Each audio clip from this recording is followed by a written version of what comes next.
দলীয় কার্যালয়ে আগুন লাগিয়ে দেওয়ার অভিযোগ উঠেছে আইএসএফ এর বিরুদ্ধে। ঘটনাকে কেন্দ্র করে উত্তেজনা ছড়িয়েছে এলাকায়।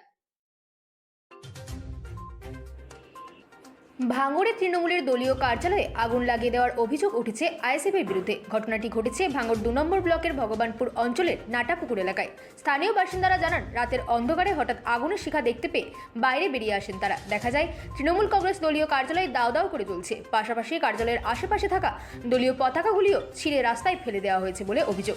তৃণমূলের পক্ষ থেকে অভিযোগ করা হয়েছে যে আইএসএফ এর সমর্থকরাই এই কাজ করেছে। তবে আইএসএফ এই অভিযোগ অস্বীকার করেছে এবং দাবি করেছে যে তৃণমূলের গোষ্ঠীদ্বন্দ্বের কারণেই এই ঘটনা ঘটেছে। পুলিশ ঘটনার তদন্ত শুরু করেছে। বিধায়ক শওকত মোল্লার নেতৃত্বে আজ একটি মহা মিছিলের আয়োজন করা হয়েছে প্রতিবাদ জানাতে। Bureau report, রাতদিন news network.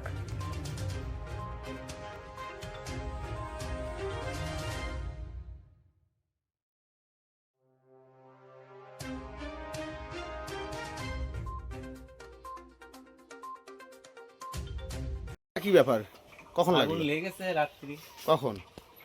রাত্রি সম্ভবত 1টার দিকে। কিভাবে আগুন লেগেছে কিছু মনে করছেন? কিন্তু আগুন কেউ লাগিয়েছে, আচ্ছা। মানে এমনি এমনি কি আর লাগে? কি এটা কি এটা? এটা পার্টি অফিস টিএমসির। আচ্ছা। আজ কি একটা বড় মিটিং আছে, তার আগে এরকম একটা অবশ্যই আমরা সেই মিটিংয়ে যাওয়ার প্রস্তুতি, কালো সব বৈঠক হয়েছে, আজকেও মানুষ সব সজাগ আছে যাবে মিটিংয়ে। কিন্তু রাত্রে এই ঘটনা ঘটিয়ে দিয়েছে। কি ক্ষতি কি হলো কি বুঝছেন? ক্ষতি এই যে প্লাস্টিক পুড়ে গেল, প্লাস আমাদের এখানে কিছু চেয়ার ছিল, আর প্লাস্টিক কিছু সরঞ্জাম ছিল, সেগুলো ওই পুকুরে সব ডুবিয়ে দিয়েছে, এরা ফেলে দিয়েছে। আর ব্যানার টানার ছিল, তাদের বাঁশ কুড়ি তিরপল এই সবগুলো পুড়েছে। কারা কিভাবে পুড়িয়েছে বলে মনে করছেন? নাকি এমনি কারা এমনি? পুড়িয়েছে তো এটা রাত্রে হয়েছে, সঠিকভাবে বলতে পারবো না। আচ্ছা। তো কোন দিকে আঙুল তো এখানে তো তৃণমূল তো অন্য কাদের দিকে আঙুল আঙুল তো তুলতে পারবো না কোনো দিকে এখন, সেটা খতিয়ে দেখবে, প্রশাসন আছে দেখছে। পুলিশ ব্যাপারটা। এসেছিল? কারা করতে পারে এই কাজ বলে মনে করছেন?